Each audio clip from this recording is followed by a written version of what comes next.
दोस्तों नमस्कार, प्रणाम, अभिवादन स्वीकार करें। शुरू करते हैं आज की बड़ी खबरें।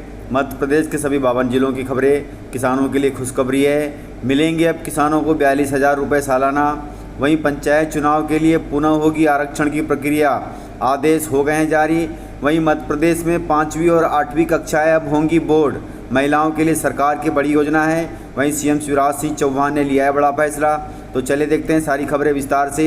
यदि आपको खबरें पसंद आए तो वीडियो को लाइक जरूर करिएगा और इसी प्रकार की खबरों के लिए आप चैनल को सब्सक्राइब कर लें। खबरें पूरी पाने के लिए वीडियो अंत तक जरूर देखिएगा। मध्य प्रदेश में पंचायत चुनाव को लेकर बड़ी खबर है, फिर होगी आरक्षण की प्रक्रिया, जारी हो गए आदेश। चुनाव भी अब टल सकते हैं। मध्य प्रदेश में एक तरफ पंचायत चुनाव को लेकर तैयारियां तेजी से चल रही है, वहीं कुछ अड़चनों के चलते अब तक पंचायत चुनाव की तारीखों का ऐलान नहीं हो पाया है। इसके अलावा जिला पंचायत अध्यक्ष के पद के लिए अब तक आरक्षण की प्रक्रिया भी पूरी नहीं हुई है, जिसको लेकर अब तक सबसे बड़ी खबर सामने आ रही है, जो कि आमजन को जानना बहुत ज़रूरी होगा। पंचायत चुनाव में जिला अध्यक्ष पदों का आरक्षण न होना भी एक बड़ी समस्या है, बड़ी वजह बन गई है। बताया जा रहा है कि हो सकता है कि 2014 आरक्षण के आधार पर जिला पंचायत अध्यक्ष पदों का चयन होगा, लेकिन ऐसा नहीं होगा। जिला पंचायत अध्यक्ष पद के चुनाव नए सिरे से होंगे, जिसके लिए आरक्षण भी नए सिरे से होगा। 14 दिसंबर को आरक्षण की प्रक्रिया फिर से शुरू की जाएगी। जिला पंचायत के अध्यक्ष पदों की आरक्षण की प्रक्रिया 14 दिसंबर से शुरू होगी।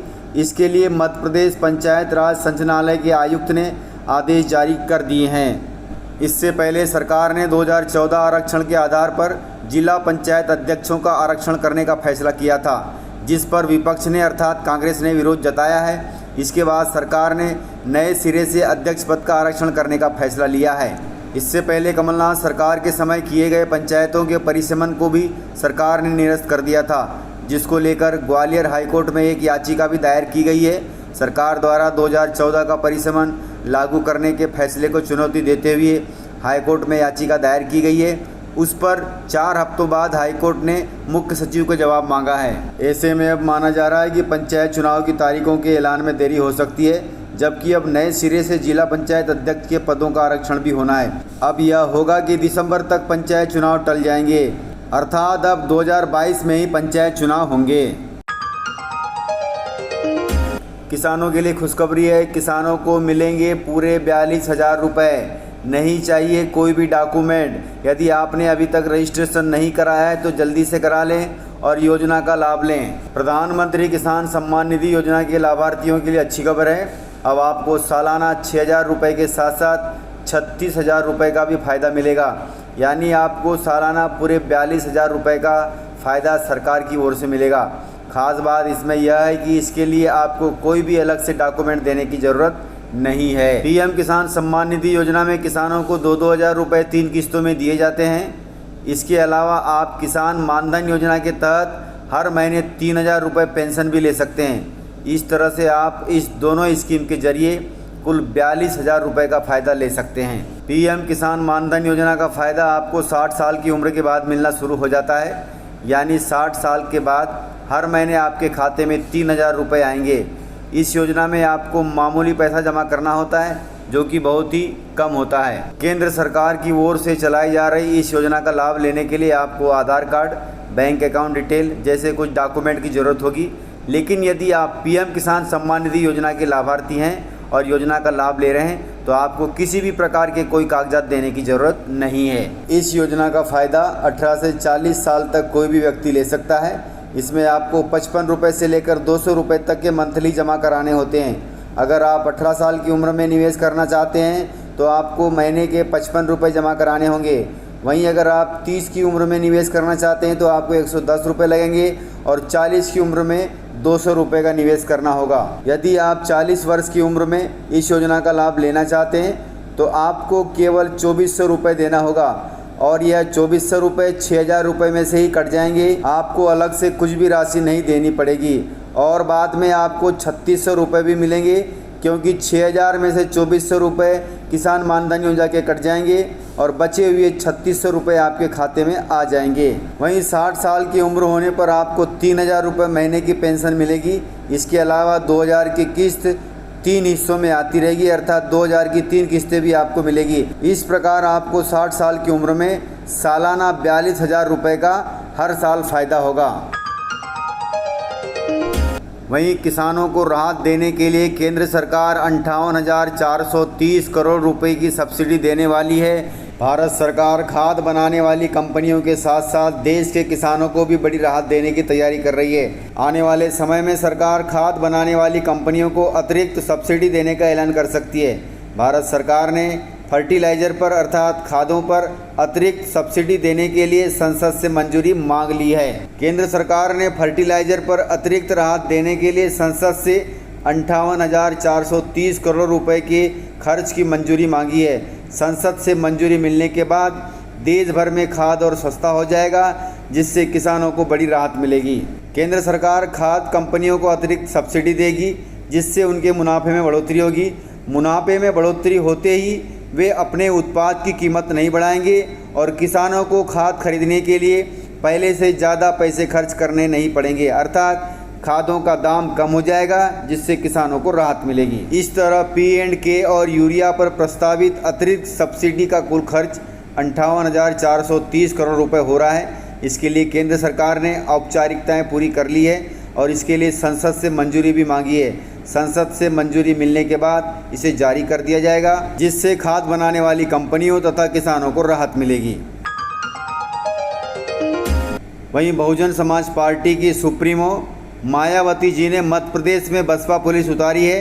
16 जवानों को फुल ड्रेस में फ्री स्टार लगाकर तैनात कर दिया गया है। उसके लिए भर्तियां भी कर ली गई हैं। मायावती जी की पार्टी अर्थात बहुजन समाज पार्टी मध्य प्रदेश में खुद की पुलिस तैनात करेगी। इसके लिए योग्यता की ज़रूरत नहीं है, सिर्फ जोश ही काफ़ी होगा। पुलिस वालों के कंधों पर स्टार भी नजर आएंगे। हालांकि उन्हें हथियार नहीं दिए जाएंगे, वे डंडा लेकर ही ड्यूटी करेंगे। बसपा ने सीधी एसपी पंकज कुमावत जी को आवेदन देकर अपनी पुलिस मैदान में उतारने की अनुमति मांग ली है। बहुजन समाज पार्टी की पुलिस फोर्स में थाना प्रभारी से लेकर कांस्टेबल तक रहेंगे। अनुमति मांगने के पहले ही सीधी की सड़कों पर कंधे पर 2 से लेकर 3 स्टार वाले अधिकारी और थाना प्रभारी सड़कों पर उतर आए, जिसको देखकर मध्य प्रदेश की पुलिस सैल्यूट करती नजर आई।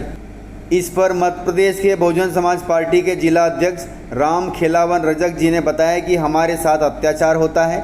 हम लोगों ने अपने लिए सुरक्षा के खुद इंतजाम कर लिए हैं। अपने राष्ट्रीय नेतृत्व को ध्यान में रखते हुए खुद की पुलिस बनाई है और उनमें थाना प्रभारी से लेकर कांस्टेबल तक रखा है। ये सब अभी प्रदेश में बहुजन समाज पार्टी के लोगों की सुरक्षा करेंगे। वहीं मध्य प्रदेश का नक्सल प्रभावित डिंडोरी जिला अब बालाघाट पुलिस रेंज में शामिल हो गया है, क्योंकि यहाँ पर भी नक्सलाइट बहुत ज़्यादा पनप रहे हैं। इसलिए बालाघाट पुलिस रेंज में शामिल करके डिंडोरी जिले को सुरक्षा प्रदान की जाएगी। मध्य प्रदेश के बालाघाट और मंडला जिले के साथ साथ डिंडोरी के छत्तीसगढ़ से लगे हुए गाँव में भी नक्सलियों की गतिविधियाँ बढ़ने लगी है। केंद्र सरकार डिंडोरी को नक्सल प्रभावित जिले में शामिल कर चुकी है। इसे देखते हुए प्रदेश सरकार ने भी मध्य प्रदेश पुलिस रेगुलेशन में संशोधन करके डिंडोरी जिले को बालाघाट पुलिस रेंज में शामिल कर दिया है।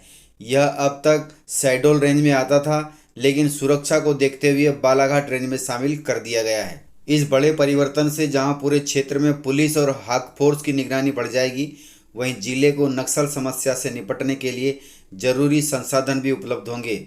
रेंज परिवर्तन के प्रस्ताव पर सीएम शिवराज के हस्ताक्षर करने के बाद गृह विभाग ने अधिसूचना जारी कर दी है, अर्थात अब डिंडोरी जिले को भी बालाघाट जिले की तरह ही सुरक्षा मिलेगी। वहीं सीएम शिवराज सिंह चौहान ने आमजन के लिए लिया बड़ा फैसला। तत्काल निराकृत होंगे प्रकरण, चेहरों पर आएगी आमजन के नुकसान। अब हर गांव हर शहर में चलेगा 26 जनवरी 2022 तक आपकी सरकार आपके साथ अभियान, जिसके तहत प्रत्येक पात्र हितग्राहियों को सरकार द्वारा संचालित योजनाओं और कार्यक्रमों का पूरा लाभ समय समय पर मिलेगा। इसी उद्देश्य को चलाने के लिए सरकार ने 26 जनवरी 2022 तक इस अभियान को चलाने की योजना बनाई है। वहीं स्कूल शिक्षा विभाग ने बड़ी तैयारी कर ली है। 5वीं और 8वीं के छात्रों के लिए बड़ा निर्णय लिया गया है, अर्थात 5वीं और 8वीं की कक्षाएं अब होंगी बोर्ड। मध्य प्रदेश में एमपी बोर्ड 5वीं और 8वीं की परीक्षा बोर्ड पैटर्न पर करने की तैयारी कर रही है। 12 साल के लंबे इंतजार के बाद अब एक बार फिर से 5वीं और 8वीं की परीक्षा बोर्ड पैटर्न के माध्यम से कराई जाएंगी। इसके लिए राज्य शिक्षा केंद्र द्वारा तैयारी पूरी कर ली गई है। जल्द ही इस मामले में निर्देश स्कूल को भेजे जा सकेंगे। कोरोना संक्रमण को देखते हुए 2 साल से स्कूल शिक्षा विभाग द्वारा पहली से कक्षा 8वीं तक की परीक्षा रद्द की जा रही है। 2019-20 की बोर्ड की परीक्षा को स्थगित कर दिया गया था।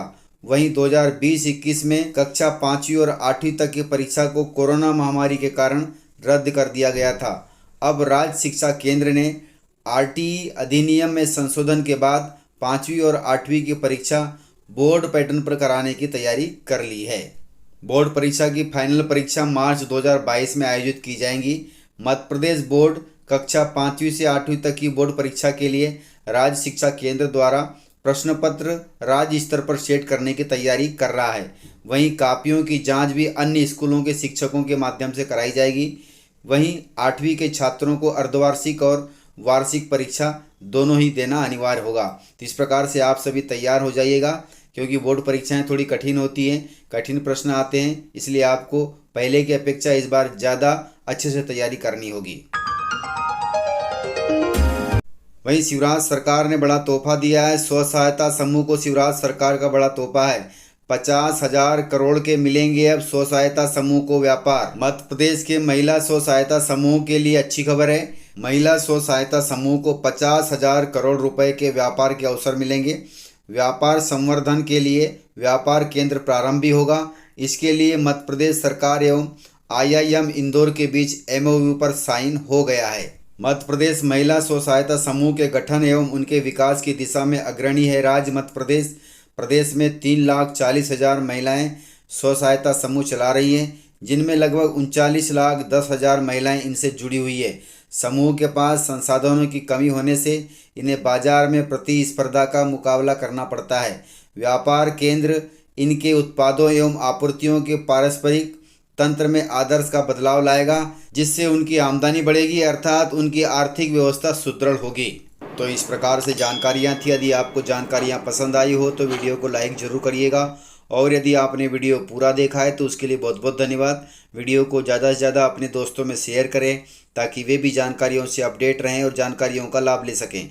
तो आज की वीडियो में इतना ही। मिलते हैं सर अगले वीडियो के साथ, तब तक के लिए जय हिंद।